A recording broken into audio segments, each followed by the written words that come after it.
Artis Raffi Ahmad dan ulama Gus Miftah tidak ada dalam jajaran wakil menteri di Kabinet Merah Putih yang diumumkan Presiden Prabowo Subianto pada Minggu 20 Oktober malam.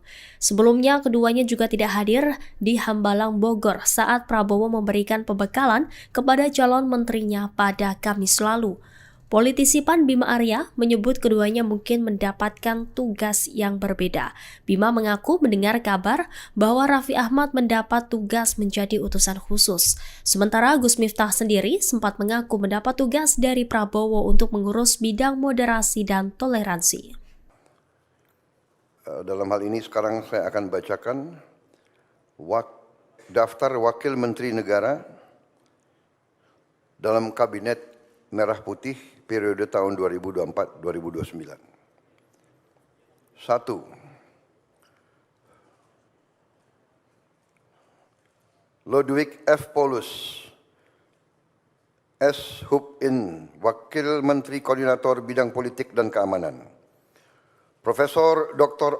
Otto Hasibuan, SHMM, Wakil Menteri Koordinator Bidang Hukum, Hak Asasi Manusia, Imigrasi, dan Pemasyarakatan. 3. Dr. Bambang Eko Suharyanto, SHMH, Wakil Menteri Sekretaris Negara. 4. Juri Ardiantoro, Wakil Menteri Sekretaris Negara.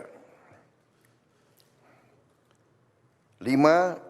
Dr. Bima Arya Sugiarto, Wakil Menteri Dalam Negeri. 6. Dr. Ripka Haluk, Wakil Menteri Dalam Negeri. 7.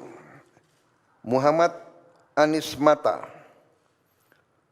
Wakil Menteri Luar Negeri. 8. Armanata Kristiawan Nazir, BSc MBA MSI, Wakil Menteri Luar Negeri.